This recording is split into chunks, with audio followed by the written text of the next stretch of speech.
मैंने शुरुआत में ही आपको बताया था कि हमारा संयुक्त वाक्य वो होता है जिसमें दो या दो से अधिक उपवाक्य हों। जरूरी नहीं दो ही हों, वो ज्यादा भी हो सकते हैं और आपस में जुड़े हुए हों। ये जुड़े हुए हमारे लिए मेन वर्ड है। ठीक है, ये सभी बातें एक ही हैं। मैंने बताया था स्वतंत्र हूं। आगे हैं समुच्चय बोधक योजक से जुड़े हुए हों, जैसे और बताया था। ये क्या है अपने आप में समुच्चय बोधक, इसको योजक भी बोलते हैं। सरल वाक्य के दो समान घटक, सोहन ने खाना खाया वह सो गया, ये दोनों सरल वाक्य हैं। ये दो घटकों से जुड़े हुए हैं आपस में। जिस वाक्य के उपवाक्य समस्तरीय हों, मतलब दोनों की समान वैल्यू हो। मैंने बताया था दोनों को अलग से प्रयोग कर सकते हैं हम। संयुक्त वाक्य में सोहन ने खाना खाया अलग से प्रयोग कर सकते हैं, वह सो गया अलग से प्रयोग कर सकते हैं। तो ये उपवाक्य समस्तरीय हैं, दोनों का समान स्तर है, कोई भी छोटा बड़ा नहीं है, न भी एक दूसरे पर डिपेंड है, आश्रित है। एक से अधिक स्वतंत्र सरल वाक्य, बात सेम ही है कि ये स्वतंत्र भी हैं, अलग से हम कहीं भी प्रयोग कर सकते हैं इनको। और ये एक से अधिक हैं, दो हैं यहाँ पर, जिसमें कोई प्रधान या आश्रित न हो। और ये बार बार मैं ये बता रहा हूं कि अगर ये अपने आप में स्वतंत्र हैं तो ये इसमें न तो कोई इसमें एक दूसरे पर प्रधान है, न ही कोई दूसरे पर आश्रित है। तो ये सभी क्या होते हैं, संयुक्त वाक्य की पहचान होती है। अब हम देखते हैं कि संयुक्त वाक्य किस किस से जुड़े हुए हो सकते हैं। एक बार देखिए, सोहन ने खाना खाया और वह सो गया, ये जुड़ा हुआ किससे है, और से। ठीक है, हम देख रहे हैं साफ साफ इसके अंदर दो क्या हैं, दो उपवाक्य हैं जो अलग अलग हैं। ये और की बजाय तथा भी आ सकता है, एवं भी आ सकता है। मतलब ये वाक्य इससे जुड़े हुए हो सकते हैं, और से भी, तथा से भी, एवं से भी। ये सभी क्या अपने आप में समुच्चय बोधक हैं।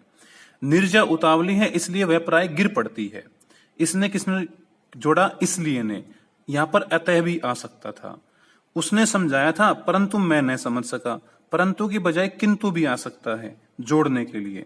गंगा तट पर नहा लेना या मुंह धो लेना, यहां पे या आया, इसने या ने क्या किया, दो उपवाक्यों को जोड़ा। बरसात आ गई वरना मैं जीत जाता, मतलब कोई मैच चल रहा होगा उसमें बारिश आ गई तो वो मैच पूरा नहीं हो पाया, तो तब कहता वो बंदा कि बरसात आ गई वरना मैं जीत जाता। तो वरना के स्थान पर नहीं तो या अन्यथा भी आ सकता है इन दोनों उपवाक्यों के बीच में। यह आधार स्तंभ है जिस पर यह पूरा भवन खड़ा है, इसको जोड़ा जिस पर ने। हिमालय रमणीय है, सुंदर है, मतलब रमणीय घूमने के लायक है क्योंकि वह सुंदर है, इसको जोड़ा क्योंकि ने। ठीक है, अब हम क्या करते हैं, इन सभी को देखते हैं। जो मैंने अंडरलाइन किए हुए ये अपने आप में सभी समुच्चय बोधक या योजक हैं।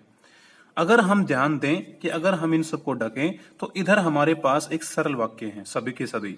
वह सो गया, वह प्राय गिर पड़ती है, मैं न समझ सका, मुंह धो लेना, मैं जीत जाता, यह पूरा भवन खड़ा है, वह बहुत सुंदर है। ये अपने आप में एक अलग स्वतंत्र शब्द वाक्य हैं, इनको हम अलग से कहीं पर भी प्रयोग कर सकते हैं ले जा करके। और सेम बात इधर है कि इन योजक चिन्हों के इधर भी, मतलब इधर जो वाला पार्ट है ये हिस्सा भी, ये भी क्या है अपने आप में अलग से हम प्रयोग कर सकते हैं। कौन कौन सा, सोहन ने खाना खाया, निर्जा उतावली है, उसने समझाया था, गंगा तट पर नहा लेना, बरसात आ गई, यह आधार स्तंभ है, हिमालय रमणीय है। मतलब ये भी अपने आप में सब क्या है, स्वतंत्र उपवाक्य हैं। और इन ये सभी दोनों स्वतंत्र जो उपवाक्य हैं इनको जोड़कर ये सभी क्या बनते हैं, अपने आप में संयुक्त वाक्य बनते हैं। तो जितने भी ये यहाँ पर लिखे हुए हैं हमारे सभी कौन से हैं, संयुक्त वाक्य हैं। क्या बात आई समझ में आपको? और ये जुड़े किससे होते हैं, समुच्चय बोधक या योजक से जुड़े होते हैं, जो मैंने बताया अंडरलाइन कर रखे हैं, जो यहाँ पे भी लिख सकते हैं, इनके स्थान पर ये भी आ सकते हैं। ठीक है, अब हम क्या करते हैं, कुछ और तरीके के, मतलब किस किस प्रकार के संयुक्त वाक्य हमारे सामने आ सकते हैं। ये तो आसान से थे, जो हमें स्पष्ट दिख रहे हैं कि हमारे सामने दो दो हिस्से हैं, लेकिन कई ऐसे होते हैं जो थोड़े से अलग हटके होते हैं। अब जरा उनके बारे में बात कर लेते हैं। अब देखो बच्चों ध्यान दो, ये ज्यादा सेंटेंस है, पेन के साथ चलना।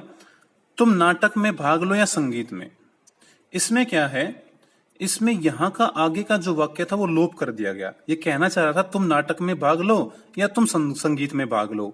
इसने बार बार एक चीज को रिपीट करने के लिए भाग लो को इसने क्या किया, उसको गायब भी कर दिया। और हम ऐसे सेंटेंस बोलते भी हैं, तो कई बार ऐसे वाक्य भी हमारे सामने आ जाते हैं पूछने के लिए कि ये वाक्य कौन सा है। तो कई बच्चे समझते हैं कि सरल वाक्य है क्योंकि यहाँ पर शॉर्ट हो गया, लेकिन नहीं बच्चे, यहाँ पर केवल वाक्य का लोप किया गया। यहाँ पर वाक्य तो है आगे, तो यहाँ पर ये अपने आप में एक संयुक्त वाक्य है जो या से जुड़ा हुआ है। ये अपने आप में स्वतंत्र वाक्य है जो थोड़ा सा गायब कर दिया गया है कि या तुम नाटक में भाग लो या संगीत में भाग लो। तो यहाँ पर संगीत में बागलो गायब कर थोड़ा सा बागलो जो है उसको लोप कर दिया गया, तो इस कारण ये अपने आप में संयुक्त वाक्य है। आगे है मैंने पुस्तक खरीदी और पढ़ी भी। हम चीजों को रिपीट करने के लिए फिर कहता हूं, जैसे यहाँ पे किया था वैसे ही यहाँ पर कर रखा है कि मैंने पुस्तक खरीदी और मैंने पुस्तक पढ़ी भी। मैंने पुस्तक पढ़ी भी की बजाय केवल क्या बोल दिया, पढ़ी भी। तो ये भी अपने आप में एक पूर्ण उपवाक्य है, स्वतंत्र उपवाक्य है। तो ये भी अपने आप में कौन सा वाक्य है, ये भी अपने आप में संयुक्त वाक्य है। ठीक है, इस तरह से हम ये सेंटेंस देखिए, पवित्रा 5वीं में पढ़ती है तथा उसकी बहन तीसरी में है। तीसरी में है होने का मतलब है कि उसकी बहन तीसरी में पढ़ती है। यहाँ पर क्रिया का लोप करती है पढ़ती का। तो आप ये ना समझे क्रिया मुख्य पढ़ती एक ही आया था तो ये अपने आप में सरल वाक्य है, बिल्कुल नहीं, क्योंकि ये तथा जुड़ा हुआ है, एक तो इधर उपवाक्य उधर, और दोनों अपने आप में क्या है, स्वतंत्र हैं। केवल इस पढ़ती का रिपीट करने के लिए यहाँ पर मतलब लोप कर दिया गया कि बार बार एक बात कहना अच्छा नहीं होता है, उसको कई बार छुपा देते हैं। तो पवित्रा 5वीं में पढ़ती है तथा उसकी बहन तीसरी में पढ़ती है की बजाय क्या लिख दिया, उसकी बहन तीसरी में है। तो बच्चों ये भी अपने आप में संयुक्त वाक्य है। अब नीचे देखिए ध्यान से आप, रमा कल विद्यालय नहीं आई क्योंकि वह बीमार थी। ये एक अलग तरीके का संयुक्त वाक्य है। हम क्या सोचते हैं, हम सोचते हैं कि वो क्यों नहीं आई, क्योंकि बीमार थी। तो यहाँ पर एक शर्त है, ये वाक्य इस पर निर्भर है कि उसका न आना बीमार होने का रीजन है। बात सही है बच्चों, लेकिन वाक्य यहाँ पर निर्भर नहीं है, यहाँ पे स्थिति निर्भर है। और स्थिति अलग चीज होती है और वाक्य अलग चीज होता है। क्योंकि अगर हम इस क्योंकि को छुपा दें और इधर ध्यान दें वह बीमार थी, रमा कल विद्यालय नहीं आई, तो दोनों ही अपने आप में स्वतंत्र उपवाक्य हैं। इन दोनों को हम कहीं पर भी प्रयोग कर सकते हैं। ये भी अपने आप में आजाद वाक्य है, रमा कल विद्यालय नहीं आई, ये भी आजाद है। और इधर भी जो है वह बीमार थी, ये भी अपने आप में क्या है, आजाद है। तो बच्चों ये अपने आप में मिश्रित वाक्य न होकर के संयुक्त वाक्य है। ये बेशक क्योंकि से जुड़ा हुआ क्यों न हो। फिर वही बात, ये निर्भर है स्थिति न कि वाक्य, ये बात ध्यान रखना आप। तो ये अपने आप में कई बार ऐसे भी हमारे सामने सरल वाक्य आ जाते हैं। आगे हैं, लड़कियां नाच और गा रही हैं। ये मैंने पिछले वाले सरल वाक्य में बताया था आपसे कि लड़कियां, देखो यहाँ पर एक सरल वाक्य दिख रहा है, पूरा एक वाक्य बंधा हुआ, लेकिन ध्यान दो फिर वही बात, यहाँ पर लड़कियों का लोप किया गया है। और यहाँ पर है का कि लड़कियां नाच रही हैं और लड़कियां गा रही हैं। मतलब बार बार इस चीज को रिपीट करने के लिए हमने केवल उस क्रिया को बांध दिया, किससे, और से। और अगर बांधे दो क्रियाओं को कि लड़कियां नाच गा रही हैं, तो यहाँ पर दो क्रियाएं हो रही हैं, एक क्रिया नहीं है, इसलिए ये सरल वाक्य नहीं है, ये अपने आप में संयुक्त वाक्य है। अगर और बांधा है किसी संज्ञा को, ठीक है, राम और श्याम को, तो है सरल वाक्य, लेकिन बांधे अगर वो क्रियाओं को तो वो अपने आप में संयुक्त वाक्य है।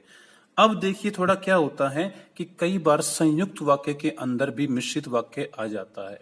जी हाँ, संयुक्त में मिश्रित का कुछ अंश आ जाता है, फिर बड़ा सेंटेंस बन जाता है, लेकिन इस कारण वो मिश्रित नहीं बन जाता है, वो सरल, वो संयुक्त ही रहता है। अकबर इस सेंटेंस को देखिए, सिंह में सूंघने की शक्ति नहीं होती, शेर में सूंघने की शक्ति नहीं होती, इसलिए जब कोई शिकार उसकी दृष्टि से दूर जाए तब वह अपनी जगह लौट आता है। क्योंकि वो सूंघ नहीं सकता, हाथ से निकल ही गया शिकार तो वापस अपनी जगह पे लौट आता है।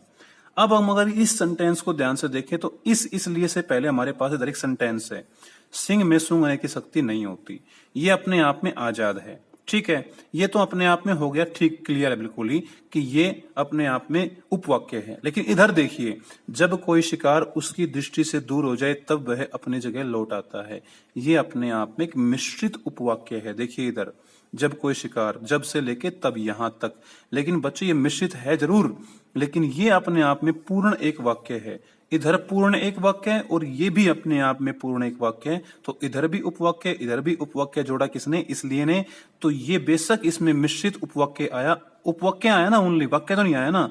तो उपवाक्य आने के कारण ये भी उपवाक्य आजाद था, ये भी। तो ये अपने आप में क्या है, एक संयुक्त वाक्य है, ये मिश्रित वाक्य नहीं है, क्योंकि इसके दो अलग अलग स्वतंत्र हिस्से हैं जिनको हम अलग से प्रयोग कर सकते हैं। हाँ, अगर ये ना होता ना, केवल ये होता जब कोई शिकार उसकी दृष्टि से दूर हो जाए तब वह अपनी जगह लौट आता है, तब तो ये मिश्रित बन जाता। लेकिन अब ये इसका हिस्सा है, इस कारण ये अपने आप में क्या है, संयुक्त है। ऐसे ही क्या हो सकता है, यहां पर भी मिश्रित यूज हो सकता है। जैसे मैंने नीचे किया, जब भाप जमीन के पास दिखाई पड़े तब उसे कोहरा कहते हैं, धुंध कहते हैं। ठीक है, देखो जब, तब, ये अपने आप में एक मिश्रित वाक्य है। और जब हवा के ऊपर दिखे वही भाप, तब उसे मेघ कहते हैं, बादल कहते हैं।